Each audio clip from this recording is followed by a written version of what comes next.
e revelam uma oportunidade a que Deus faça obra nas nossas vidas e muitas vezes demonstram a nossa verdadeira identidade, a qual muitas vezes nós queremos esconder de Deus, mas Deus conhece o mais íntimo dos nossos corações. O título da mensagem de hoje é O Poder de uma Colisão. O poder de uma colisão. Há pessoas que necessitam colidir com alguma coisa, ter um encontro. Mas normalmente um encontro. Muitas vezes, hoje por hoje, e parafraseio a palavra encontro, ou trato de afastar-me da palavra encontro, porque está conotada diretamente com o movimento que é o G12, com o qual eu não estou conotado. Mas, no entanto, vimos pela Bíblia, por exemplo, o exemplo de Paulo, ele teve um encontro com Cristo e caiu da sua cavalgadura. Quando uma luz ofuscou a sua visão, ele caiu prostrado e permaneceu cego por 3 dias. Amém? Conhecem essa história que está algures no capítulo 9 do livro de Atos? Amém, igreja? Estamos? Glória a Deus! Paulo teve um encontro com Cristo. Houve várias pessoas que se encontraram com Cristo. Durante o Novo Testamento vemos vários encontros. E qual é a definição da palavra encontro? A palavra encontro quer dizer que existe uma colisão com algo inesperado.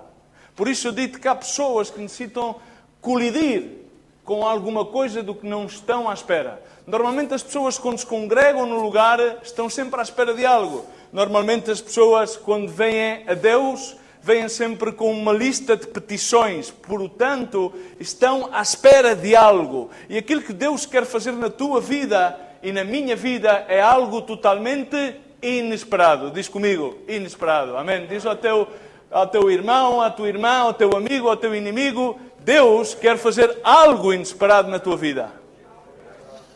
Agora quero também dizer-te que o inimigo quer impedir que Deus faça algo inesperado na tua vida. Amém? Novidades fresquinhas, correio da manhã. Não, correio da tarde, desculpa. Amém? O inimigo quer impedir a toda a custa. Quer que definas a palavra encontro como colidir com alguma coisa inesperada. Colidir com algo inesperado, quantas vezes já passou algo inesperado na tua vida? Hoje passou-me que queria chegar mais cedo e cheguei mais tarde. Inesperadamente. Então tive que vir a tocar os limites da velocidade desde Sintra até Lisboa, para tentar não passar dos 120. Então é difícil.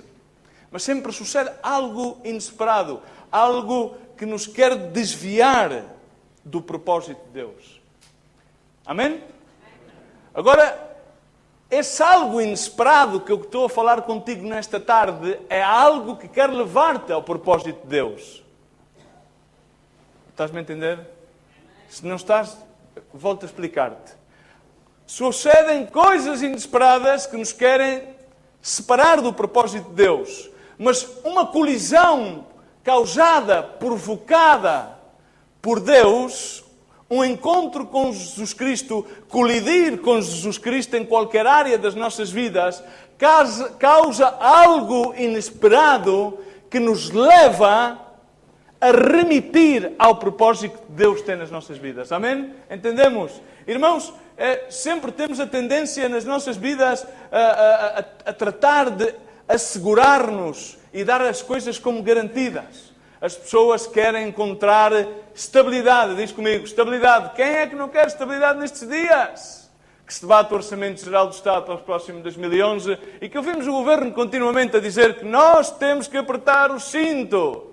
Amém? Não estou a fazer políticas, simplesmente é uma ilustração. Jesus Cristo, no capítulo 4 de João, não quero que abras a tua Bíblia, simplesmente para referir-te um encontro que teve com a mulher samaritana. Recordam-se da mulher samaritana? Era uma mulher que tinha boa fama na cidade de Sicar, onde ela vivia, toda a gente gostava dela. Não, era uma mulher que tinha má fama. Era uma mulher que já tinha passado por vários encontros inesperados com pessoas de outro género, do género masculino. Poderia ser ao contrário, ok? Mas era aquela mulher samaritana. Definitivamente, também segundo a história, os samaritanos não se davam com os hebreus. Não era. Aquele encontro socialmente não era permissível, não era aceitável. Mas algo inesperado sucedeu. Jesus Cristo, pela rota que deveria dar para ir a Samaria, não tinha que passar por Sicar. No entanto, ele fez um desvio, porque ele tinha um encontro. A palavra de Deus relata que ele deteve-se no poço de Jacó porque estava cansado. E os discípulos tinham fome e foram ao McDonald's a Sicar para comer qualquer coisinha, ao McDonald's, ao Burger King, ao Pizza Hut, não sei onde foram, mas tinham um problema de estômago.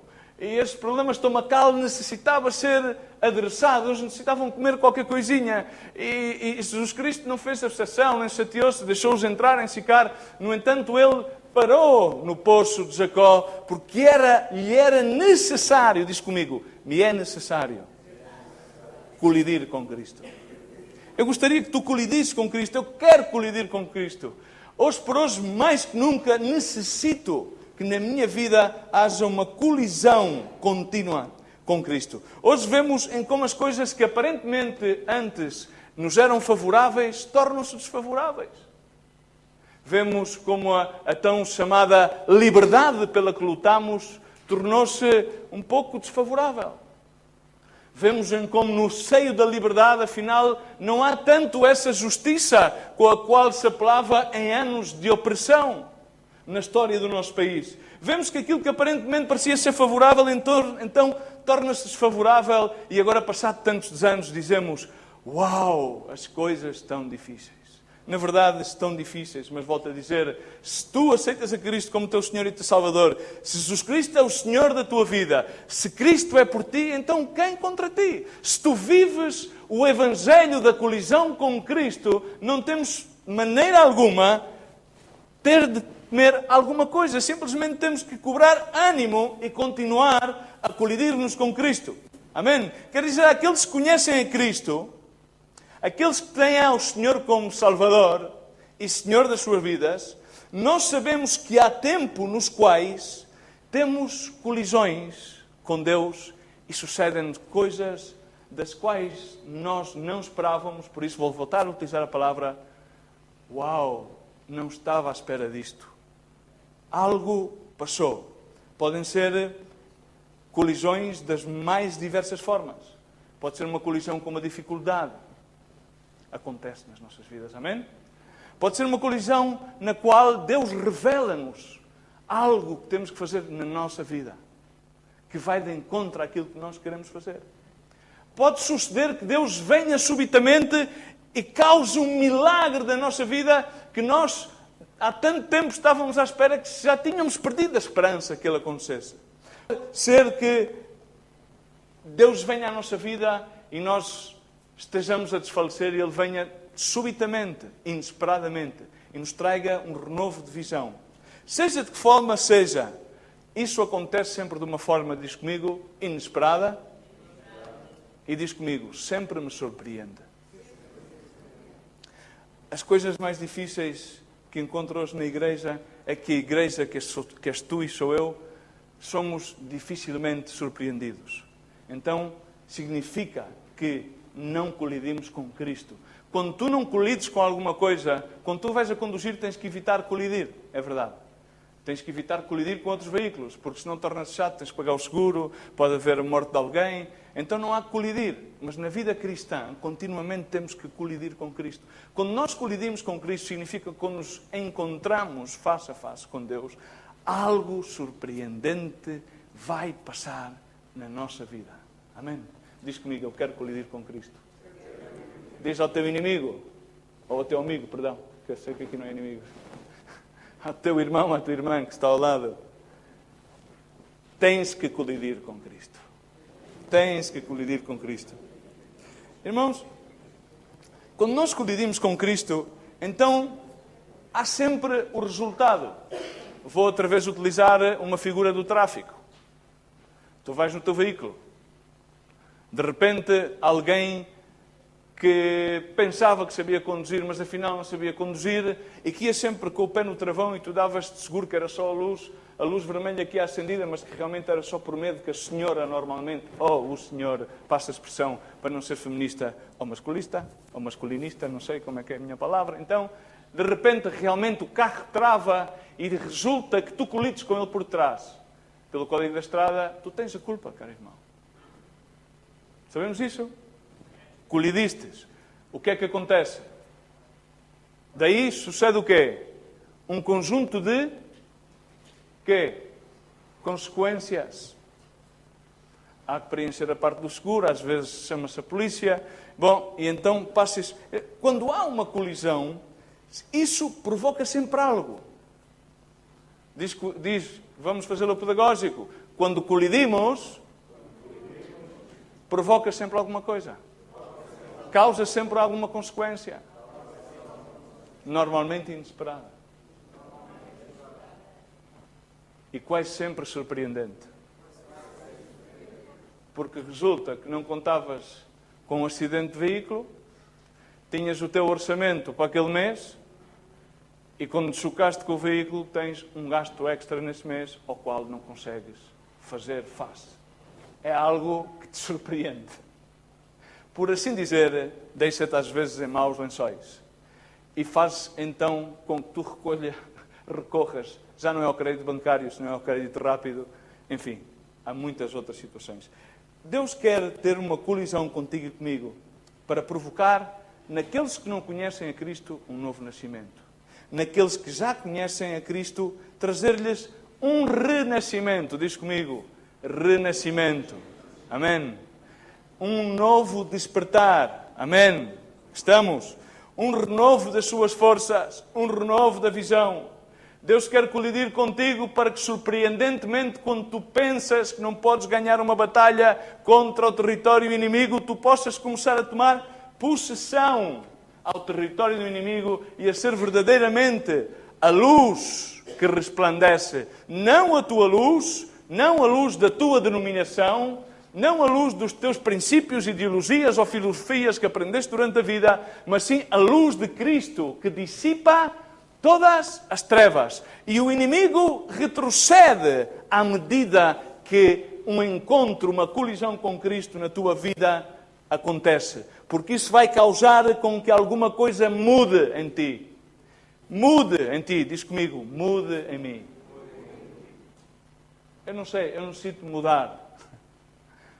Necessito de ir para a ilha. Como diz o náufrago que diz na televisão. Quero ir para a ilha.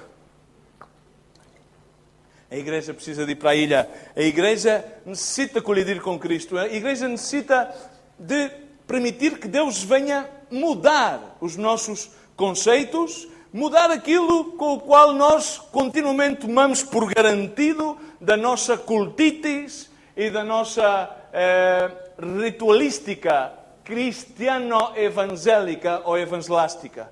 Quando nós colidimos com Jesus Cristo, então sucede algo maravilhoso. É que deixamos de ter qualquer tipo de presença e passa a haver uma intensidade tão grande da presença de Cristo que nós minguamos, mesmo estando fisicamente presentes. Minguamos. Quando há uma colisão com Cristo, há uma dispensação do Espírito Santo específica para aquele momento, para aquele preciso momento de dificuldade, para aquele preciso momento de alegria, para aquele preciso momento de búsqueda que existe na nossa vida. E isso vai causar, quando nós o aceitamos, vai causar que o reino das trevas e as mentiras que o inimigo nos envia à nossa mente e ao nosso coração retrocedam, se dissipam, se desfaçam e que possamos ver a gloriosa luz de Cristo. E diz, este pastor não utiliza nenhum versículo. Abre a tua Bíblia em João 9, porque eu quero contar-te não algo novo, mas sim algo que é patente. Havia um jovem que era cego. Havia um jovem que era cego. Irmãos, quando nós colidimos com Cristo, podemos deixar de estar cegos e podemos passar a ouvir. Quando nós colidimos com Cristo, podemos deixar de estar surdos e passar a ouvir. Quando nós colidimos com Cristo, podemos deixar de cochear e passar a correr. Quando nós colidimos com Cristo, podemos deixar de estar mortos e passar a viver. Quando nós colidimos com Cristo, podemos deixar de ser religiosos e fazer a única religião imaculada, que é atender à viúva e ao órfão no seu momento de necessidade, que é dar de comer àquele que tem fome, que é dar de vestir àquele que necessita vestir-se, que é dar de beber àquele que tem sede, que é visitar aquele que está preso e que é apregoar as boas novas do testamento aos pobres. Não está de moda. Este evangelho já passou. Dirão, isso é um pouco calvinista, talvez mesmo já luteranista. Isso não está de moda, pastor. Queremos algo mais efusivo. Este jovem estava na moda porque ele era jovem, era contemporâneo. Hoje fala-se muito da igreja contemporânea, sabem? Glória a Deus, somos uma igreja contemporânea, sabias? Porque vivemos neste tempo, neste local, nesta cidade, nesta nação. Então estamos de acordo com os tempos. Mas queremos viver não como uma igreja contemporânea, mas queremos viver no Kairos de Deus. Num tempo que é eterno, que é desde ontem para hoje e para sempre, porque assim é. Este homem é um cego, diz a palavra de Deus que era um cego de nascença. Podes abrir a tua Bíblia, capítulo 9 do Evangelho segundo São João, e verás que aqui há um denominador tremendo. Diz a palavra de Deus que, passando Jesus por ali, diz, viu. Ele viu a quem? Um cego. Diz a palavra que esse cego era de nascença. Irmão, eu quero aqui ver se... Primeiro toma nota disto. O inimigo quer sempre estorvar. É a ideia, estorvar, impedir e desviar-te da colisão com Cristo. Ele quer levar-te a colidir com outras coisas, mas não com Cristo. Porque quando tu colides com outras coisas que não com Cristo, então sucedem coisas inesperadas, também sucedem coisas surpreendentes, mas não causam nada novo na tua vida. Amém?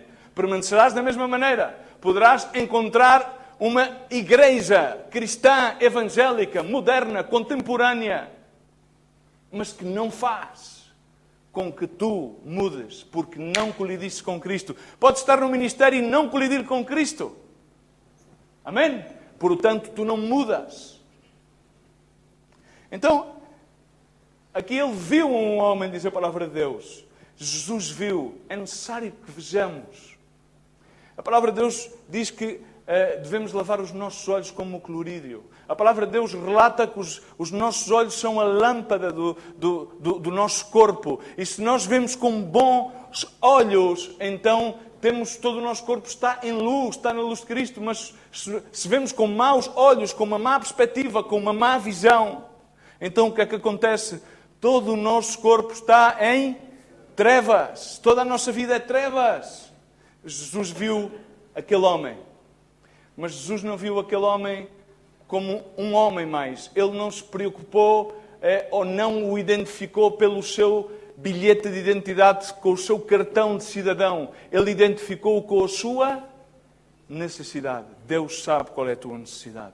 Deus sabe se tu estás cego. Deus sabe se tu estás surdo. Deus sabe se tu estás sem forças. Deus sabe que tu provavelmente estás a resistir-lhe. Deus sabe se tu estás embaraçado com o pecado. Deus sabe qual é a tua necessidade e Ele quer colidir contigo para fazer algo surpreendente na tua vida. Diz a palavra do Senhor no verso 2, os seus discípulos perguntaram-lhe, dizendo, Rabi, quem pecou? Este, os seus pais, para que nascesse cego? Quem é que foi? Quem é que teve a causa disto? Continuamente andamos à procura do porquê. Porquê, Senhor, esta situação? Porquê é que eu me encontro noutra situação? Não te estranhos. Os discípulos fizeram a mesma pergunta ao Senhor. Porquê? O que é que se passa aqui? Porque normalmente, de acordo aos tempos no qual eles viviam, as pessoas que padeciam de algum tipo de doença, principalmente aquela que vinha de nascença, vinha por causa de um pecado que normalmente estava na família noutras gerações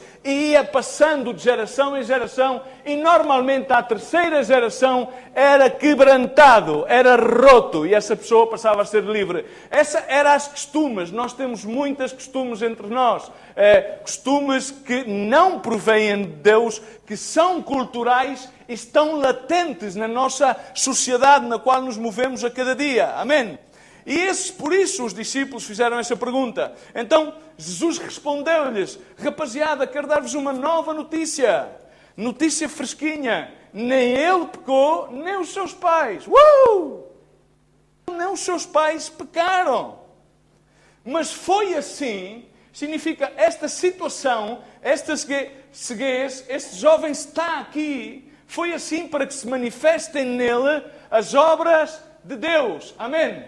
Temos que começar a dar-nos conta de que seja qual seja a nossa situação, muitas vezes, ou quase sempre, é necessária para que na nossa vida se manifestem as obras de Deus e não as nossas. Mas a igreja quer fazer a sua obra enquanto Deus está a tratar de fazer a obra dele. Então estamos em contracorrente. Amém? Estamos aqui ainda. Não sei quanto tempo é que levo. Venham-me avisando para ver se eu corto os 40 minutos. Irmãos, em seguida seguimos e a história são 41 versículos. Não sei se vou conseguir-los ler todos. Então diz a palavra, diz que convém. É-me conveniente. Diz-me comigo, é-me conveniente ter uma colisão com Cristo. É-me conveniente. Diz então, convém que eu faça as obras daquele que me enviou. Enquanto é dia, a noite vem quando já ninguém pode trabalhar. Enquanto é tempo oportuno, a igreja convém-lhe fazer as obras daquele que nos envia. Amém? Vamos mais para além. Enquanto estou no mundo, diz comigo, a luz do mundo. Porque a igreja é chamada a luz, ajudem-me porque já me faltam as palavras, e a sal desta terra. Amém? Estamos. E o que é que a luz faz? Alumia, não é? E o que é que acontece quando tu entras num quarto escuro? Quando acende a luz, o que é que acontece? E as trevas? Se entras com uma velinha, o que é que acontece? Há sombras. Muitas vezes vivemos nas sombras. E Deus quer que demos ao interruptor e que se ligue a luz. Let there be light, and it was light. Que se faça luz, e foi feita a luz. E separou a noite do dia. E fez a terra e a dispersação das águas. E criou os animais. Amém? Amém? Irmão, Deus quer que tu ligues o interruptor da luz de Cristo na tua vida de tal maneira que não haja nenhuma sombra. Amém? Tu sejas tal qual como tu és, mas que vaias mudando à semelhança daquilo que Deus te fez para tu ser. E o que é que Ele te fez para tu ser? Irmão de Cristo, feito como? A sua imagem e semelhança. E o que é uma semelhança? É igual a Ele. Para que em ti seja impresso o caráter, o DNA de Cristo. Amém? Estamos. Tendo dito isto, fez algo que aqui não dá para fazer, que não há terra. Talvez seria escandaloso, mas normalmente, por exemplo, o ecrã desta coisa que eu tenho aqui à frente sai daqui sempre toda cuspida. A minha Bíblia está sempre toda cuspida. Porque a nossa boca cria saliva. É algo genético. E Jesus Cristo, o que é que Ele fez? Ajudem-me vocês enquanto eu bebo aqui um golinho de água para poder cuspir melhor. Fez mais qualquer coisa ainda. Tremendo. Não é decente. Permitam-me, não está eticamente correto, não é politicamente correto, não é ideologicamente correto. Não é correto fazer um spa de uma cuspidela humana. Hoje está de moda o spa, mas que cuspa para fazer spa na igreja ainda por cima, Jesus Cristo ainda por cima, não está bem. Spa com cuspo humano. A nova versão evangélica. Uau! E atraímos multidões. Estou só a brincar, ok? Não levem a sério. Mas ele cuspiu, optou por cuspir, e com a sua saliva fez lodo, untou com lodo os olhos do cego. E o que é que aconteceu? Verso 7. Sublinha todo o verso 7. Todo. Disse-lhe, vai. Recorda-te que ele era cego. E o que é que acontece aos cegos? Não sei se conheces pessoas cegas de nascença, eu conheço. O que é que acontece às pessoas que são cegas, principalmente quando são cegas de nascença? Todos os seus outros sentidos sensoriais, como o tato, o olfato, o paladar, o ouvir, está muito desenvolvido e conseguem saber quem fala, conseguem coisas que para uma pessoa que tem todos os seus 5 sentidos, e nas mulheres o sexto também que dizem que há, deveria haver até ao 7º, porque o 6 é um número complicado, então, mas dizem que a mulher tem o 6º sentido, enfim, para desgraça de alguns, tem o 6º sentido. É melhor que fique só com os 5, porque os 5 são divinos, podem-se assemelhar, são 5. Então, aquele homem era privado, portanto, ele podia deslocar-se. Porquê? Porque os seus sensores podiam fazer com que ele se movesse de uma forma habitual, da qual tu e eu, se por exemplo fôssemos privados da visão, Paulo teve que ser guiado. Diz comigo, Paulo foi guiado. Lembras-te? Voltamos a Atos 9. Paulo teve um encontro com Deus e depois foi guiado até à casa de quem? De Ananias. E aí o que é que ele recebeu? A palavra de Deus, o enviado de Deus, o que é que ele foi dizer? É bom que este homem me é escolhido porque é necessário que através de muitos padecimentos ele saiba que é amar o meu nome e levar o meu testemunho às nações. Amém? Não pare de sofrer, sofra. Sofra por amor a Cristo e reine com Cristo. Amém? Não vá a um spa cristão. Não há spa cristãos. Não vale a pena abrir um spa cristão com saliva humana. Irmãos, aquele homem caminhou. A diferença, eu agora quero aqui fazer-te algo. Tu continuas a vir à igreja, provavelmente continuas a entrar no website da igreja, a ouvir as pregações, continuas muitas vezes a ver televisão cristã, a ver montanhas de mensagens, a ires à biblioteca cristã, aos encontros de jovens cristãos, mas nada muda. Seguimos igual. Nada muda. Nada muda. A diferença é que tu não obedeces. Este rapaz obedeceu. Ele foi e lavou-se num poço. Vai, diz a palavra de Deus, lava-te no tanque de Siloé, o qual significa enviado. O que eu quero dizer-te, irmão, é que com que tu vayas a atividades cristãs, com que tu desempenhes alguma função ministerial numa igreja, num ministério, numa organização cristã, com que tu tenhas boas intenções, glória a Cristo. Mas é necessário algo mais. É necessário um compromisso de ir, lavar-te. E o que é que essa lavagem significa? O que é que significa poço de Siloé? Aí na tua Bíblia o que é que diz? Significa, está ali escrito? Enviado. Não parou. Significa que começou. Normalmente as pessoas vêm, congregam-se, com uma forma de compensar, de ouvir as Escrituras, de receber um ensinamento. Glória a Deus, abençoado sejas. Que Deus te abençoe.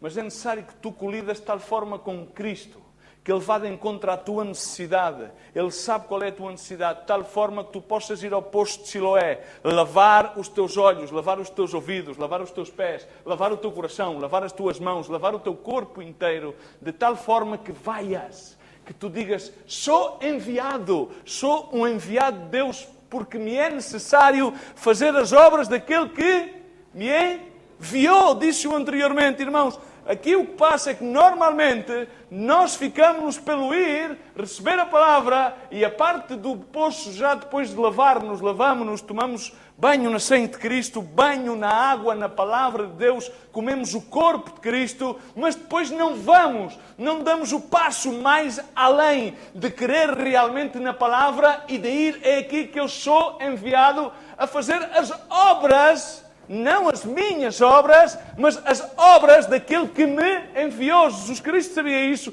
E aqui há uma conotação escritural. Aquele homem era-lhe necessário, desde antes, ele era cego desde a nascença. Ele não tinha cometido nenhum pecado. Os seus pais não tinham cometido nenhum pecado. Mas era necessário que ele colidisse com Cristo para que algo sucedesse, algo surpreendente, alguma coisa nova nascesse.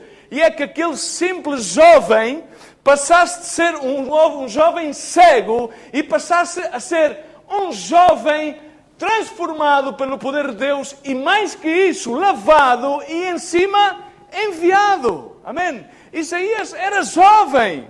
E ele disse, é-me aqui, envia-me a mim, eu levarei a glória às nações. Amém? Irmãos, é que isto não é, o Evangelho não é estático, não é simplesmente internetico. Voltamos, mas agora tu vais ver a história e para fazer, como dizem os ingleses, a long story short, e tu vais ver que houve aqui já um montão de impedimentos. O primeiro já começou no arrazoamento dos discípulos. Porquê? Quem é que pecou? Quem foi? Quem é que é o culpado? E muitas vezes ficamos sempre pelo porquê. Para quê? Quem é culpado? Porquê é que foi? Porquê é que não foi? E aí embraga-se-nos o motor e já não descolamos. Mas em seguida vais ver aqui no verso 2, vês que os discípulos perguntam para quê. Depois, no verso 8, vais ver o verso 8, o que é que aconteceu? Alguém que lê o verso 8?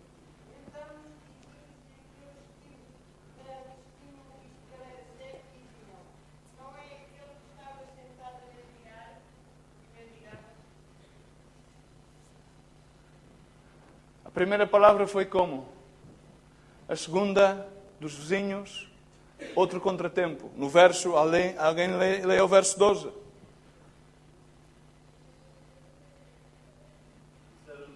Onze, 11 e 12. 11, 12 e 13.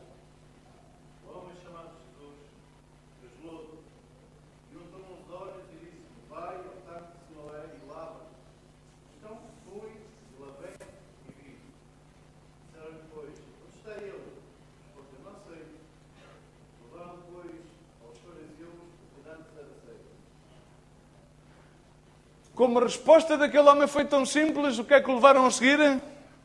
Às autoridades eclesiásticas, aos fariseus, ao Sinédrio, para que eles pudessem questioná-lo. Em seguida, verso 18, diz, os judeus foram levados depois a seguir aos judeus. Os judeus, porém, não creram que ele tivesse sido cego.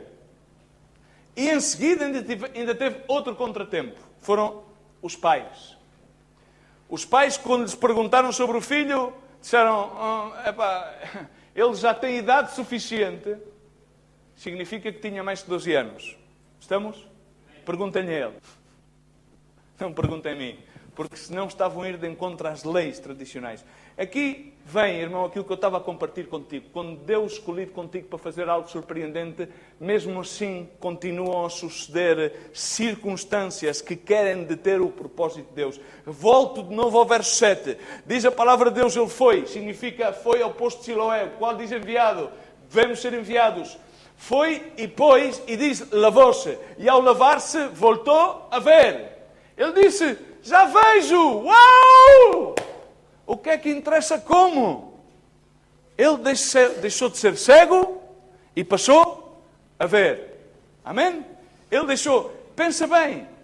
Ele não sabia como. Ele não sabia, ele não sabe como é que passou a ver. Ele simplesmente, o que é que fez? Obedeceu a uma ordem.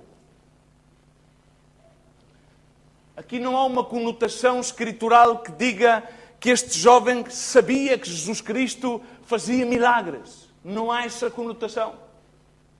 Aqui simplesmente sabemos que este homem, Jesus Cristo, adressou-lhe uma palavra, ele obedeceu essa palavra e foi sarado da sua ceguez. Isto é, passou a ver. Amém? Entendemos isto? Somente respondeu a seguir. Houve um homem que me montou lama nos olhos e mandou lavar, não lavei e passei a ver. Ele era cego e deixou de ser cego. Ele ouviu a ordem. Foi e lavou-se no poço de Siloé. Houve 5 vozes que tentaram impedir-lhe. A primeira voz que vai sempre tentar impedir-te é a voz da razão. O que eu quero que tu entendas é que os propósitos de Deus nunca são coerentes. Significa nunca vão de acordo à razão humana. No nosso escalão de sucesso, é uma pirâmide no qual nós estamos no topo da pirâmide, o chefe da empresa está no topo da pirâmide e os outros estão todos à sua volta. No escalão de sucesso de Jesus Cristo é ao contrário. Ele veio dos céus, baixou à terra, foi maltratado, crucificado, por sua vez baixou ao inferno, arrebatou as chaves do inferno e por sua vez subiu aos céus de novo. É totalmente o inverso. Ele disse: aquele que queira ser primeiro entre vós, seja como vosso servo. Amém? Então, a razão. A questão, irmãos, é que nós sempre queremos procurar a razão. Porquê estes problemas? Porque as questões, porquê é que ele é cego? Vai-se lá saber porquê é que ele é cego. O pecado dele, a razão e a lógica não são de acordo ao propósito de Deus para a tua vida e para a minha vida. Não é permitido a razão no propósito de Deus. Amém? Deus não arrazoa contigo. Deus vai tratar de encontrar-se contigo, de colidir contigo. E se tu lhe abres a porta, se tu ouves a sua voz, se tu obedeces à sua voz, então algo sucede. Significa, é como dares a ignição de um carro que está com o tanque cheio de gasolina. Quando tu dás a ignição, as velas do motor produzem uma spark, como é que se diz em português? Uma faísca. E essa faísca, por sua vez, causa uma explosão. E essa explosão faz com que aquele motor comece a trabalhar. E à medida que lhe vais metendo as mudanças, esse carro vai começar a andar. À medida que lhe é injetado mais poder e mais poder, à medida que lhe é injetada mais sangue de Cristo, mais palavra de Deus, mais relação com Deus, esse cristão, essa pessoa que aqui estava a fazer uma comparação com o veículo, vai podendo avançar cada vez mais. Porque há uma faísca que faz o quê? Faz o quê? Uma combustão. Ia dizer uma palavra espanhola, explota. Explode. O nosso racionalismo, a nossa capacidade intelectual e a nossa justificação e o nosso analismo humano impedem que o propósito de Cristo venha a suceder nas nossas vidas. E estou a falar para aqueles que já estamos em Cristo. Amém? Estamos. Isto já não iniciou de umas horas. Aparecem então em seguida os vizinhos. Os vizinhos, então aqui com os vizinhos já foi a segunda voz. E esta é a voz da familiaridade. Diz comigo, familiaridade. Às vezes já somos tão familiares uns aos outros que a coisa não vai. Porque a familiaridade causa com que nós nos acostumemos sempre a certos e determinados rituais. A palavra de Deus ensina que não há profeta na sua própria terra. Jesus Cristo pode fazer milagres em Galileia? Pergunto. Não, foi não? Às vezes é-nos difícil fazer muitas coisas dentro da nossa própria casa. Por causa da familiaridade. A familiaridade, muitas vezes, impede-nos. O que é que os vizinhos, uns disseram, aquele será que é o cego, que é o que os cegos diziam? E outros disseram, não é este aquele que mendigava, ou seja, não tinham aquilo bem claro. A familiaridade muitas vezes turba-nos a visão. Somos tão familiares com certas e determinadas coisas da nossa vida, porque já dizemos, optou-se na igreja por dizer, é normal, isto dos miúdos fazerem certas e determinadas coisas, houve uma evolução nos tempos, irmão. Você está desatualizado. É normal. É familiar. É querer conjugar as trevas com a luz. É querer fazer que o óleo se possa misturar com a água. Não funciona. Não há simbioses. Não há transformação. Era um cego. E aí sempre identificaram-nos já o mendigo. A questão da familiaridade. Quando nós nos familiarizamos com a nossa própria condição, conformamos. E a palavra de Deus diz que não vos conformeis, senão renovai-vos. Aqueles homens trouxeram a condição da familiaridade. Uns diziam, talvez seja este, não será que é o mendigo? Parece ser ele. E o que é que aqui aconteceu? O que é que aconteceu no verso 9? Estamos com atenção? Se não estão com atenção, demora mais um bocadinho. Ele dizia, sou eu. O único que tinha as coisas claras era ele. Os outros estavam todos por aclarar. Amém? Entendemos? Deus disse, eu sou o que sou. Eu sou o grande eu sou. Amém? Eu sou. Será que era ele? Mendigava? Parece que sim, parece que não. Havia dúvidas. Havia dúvidas. Havia dúvidas. Mas ele disse firmemente, eu sou. Eu sou. Amém? Eu sou, irmãos. Nós servimos a um Deus que é o grande eu sou. Nós servimos a um Deus que nos permite dizer, eu sou livre pela sangue de Cristo. Não há profeta na sua própria terra, não. Irmão, eu estou aqui numa missão. Eu sou missioneiro na minha própria terra. Eu quero ver-me livre da familiaridade. Eu quero ver-me livre do conformismo. Jesus Cristo não pode fazer. A familiaridade, o acostumar-te, o conformar-te, pode roubar-te a possibilidade de colidir com Cristo, de encontrar-te com Ele, de poder sentir o tangente poder de Deus. Em seguida vem a voz da religião. Quem são? Os fariseus. Uma vez que estes viram que ele respondeu, então o que é que optaram? Optaram por levar-los aos fariseus. A voz da religião. A voz da religião é aquela voz que nos quer impedir de ter relação com Cristo. É aquela voz que continuamente nos quer pôr parâmetros. É aquela voz que continuamente quer limitar o poder de Cristo, quer limitar o poder do Espírito Santo e quer levar-nos a um ritualismo classificado para que nós tenhamos regras sempre continuamente. E Jesus Cristo veio abolir e ao mesmo tempo a confirmar a lei do Antigo Testamento. Amém?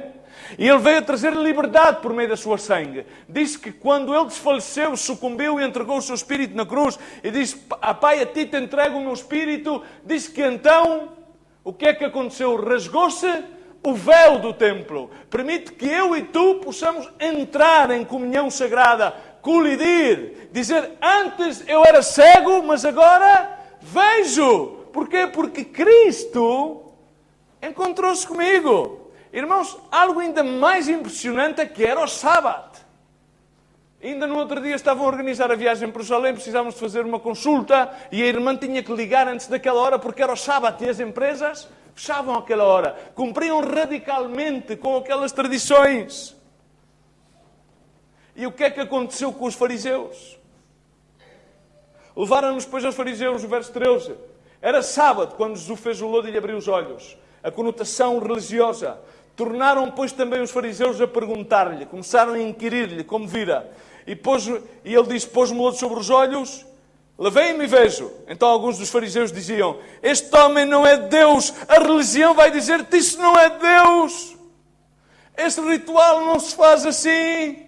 Isso não é bem assim. E vem em verso 16, então alguns dos fariseus diziam, este homem não é de Deus, pois não guarda o sábado. Outros diziam, como pode um homem pecador fazer tais sinais? E havia Divisão, dissensão entre eles. Irmãos, a religião causa divisão. A maior parte das pessoas não conseguem relacionar-se com Cristo, não conseguem relacionar-se com os demais, porque têm dissensão, divisão entre eles.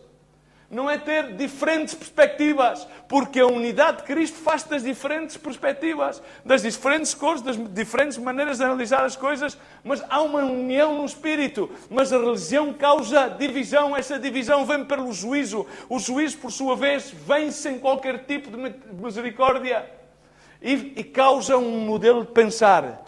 É a mentalidade de estar sempre de encontro a tudo e não estar a favor de nada. Muitas das vezes estamos com este tipo de mentalidade. Estamos contra tudo e nunca estamos a favor de nada. Portanto, nada consegue suceder. Nada muda.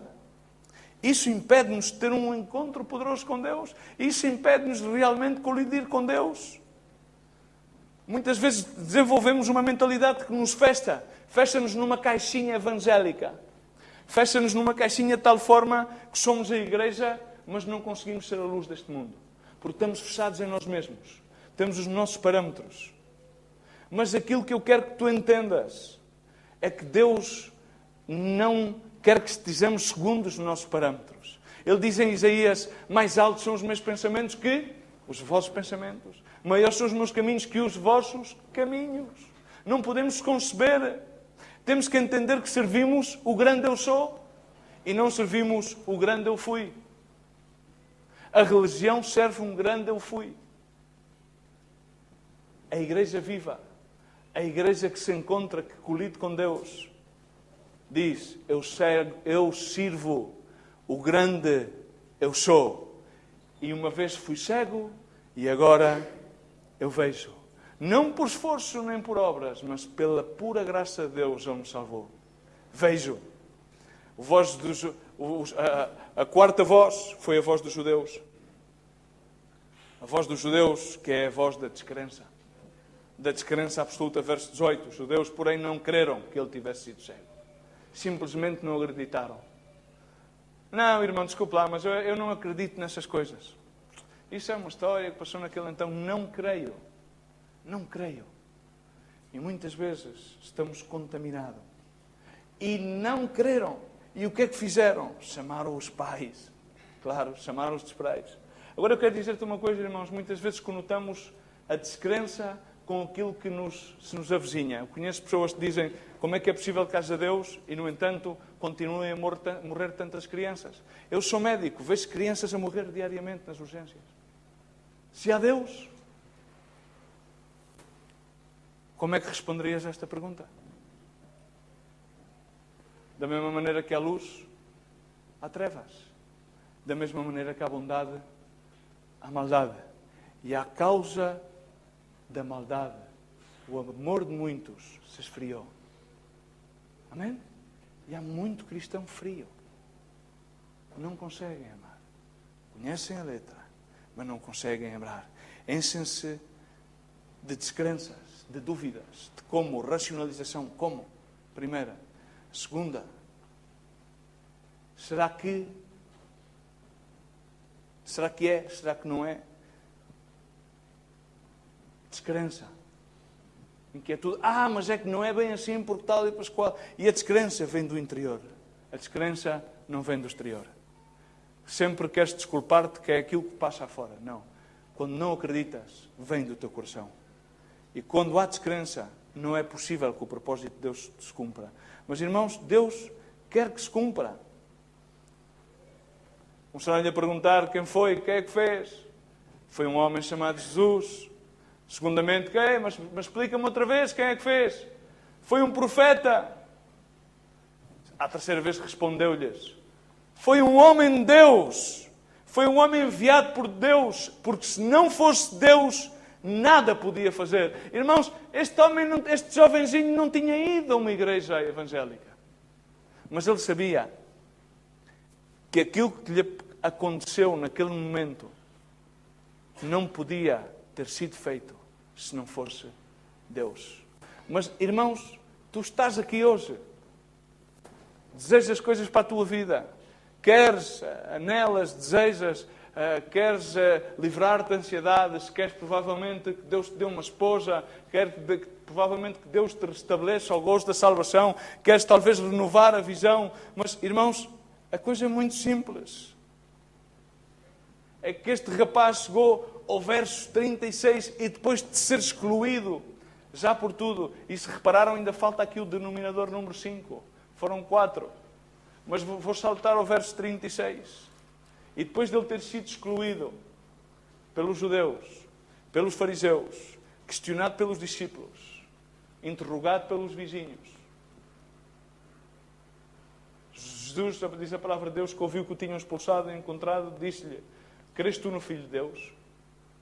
Irmãos, o mesmo Jesus que o salvou faz-lhe uma pergunta simples: tu crês no Filho de Deus?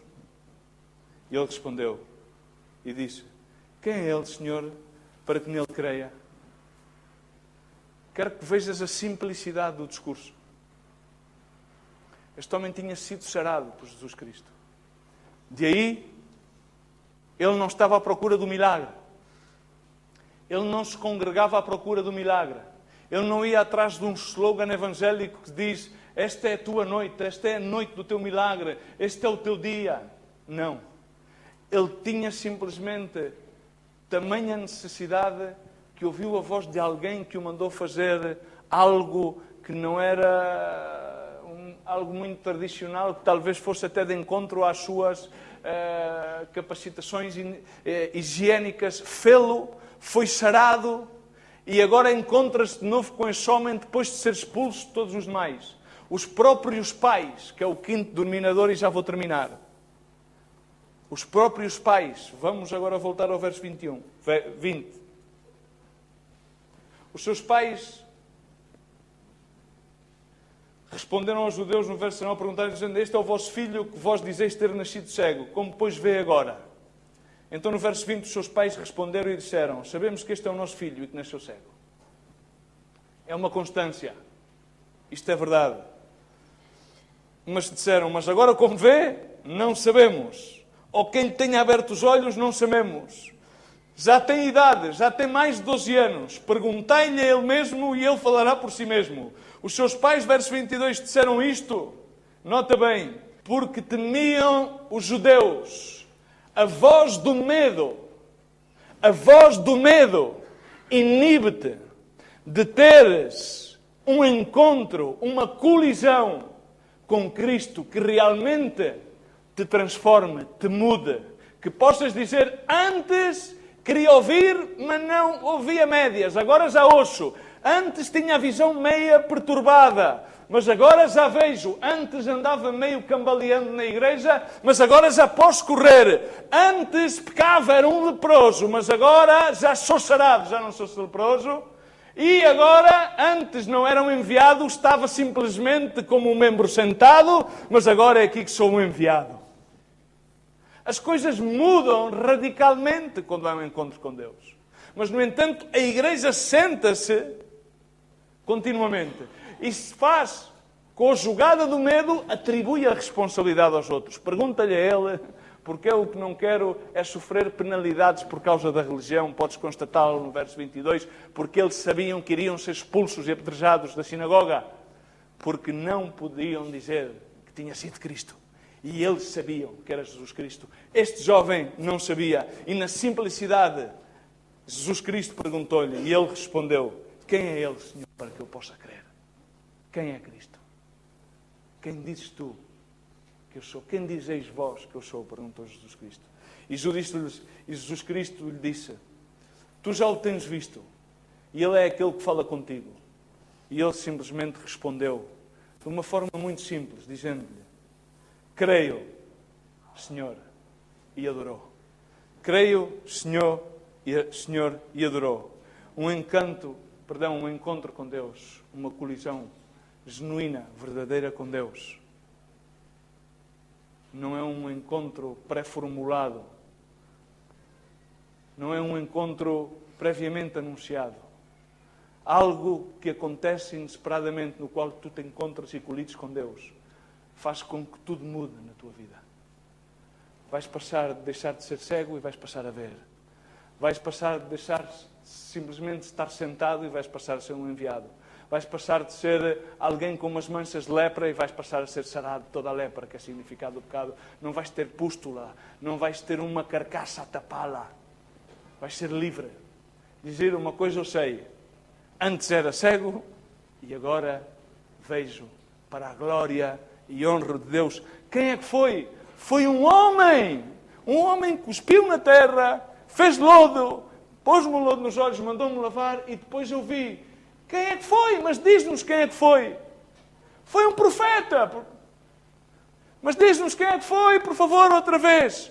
Foi um homem enviado de Deus, que não poderia ter sido de outra forma se não fosse Deus. Mas há muitos cristãos hoje em dia que não têm esse encontro, essa colisão com Deus. Congregam-se na igreja, vão continuamente, mas deixam que a razão, o medo, a religião, a dúvida, a descrença os impeça de realmente ter uma relação pessoal com Cristo e crescer na graça de Deus e poder ver e saber que nos é conveniente fazer as obras daquele que nos chamou, nos salvou e nos enviou. Amém? Irmãos, é necessário que possamos entender a tão simples mensagem do Evangelho, como muitas vezes tomamos como as adversidades na nossa vida como algo mau, mas, no entanto, os ventos contrários quase sempre manifestam e revelam uma oportunidade a que Deus faça a obra nas nossas vidas e muitas vezes demonstram a nossa verdadeira identidade, a qual muitas vezes nós queremos esconder de Deus, mas Deus conhece o mais íntimo dos nossos corações. O título da mensagem de hoje é O Poder de uma Colisão.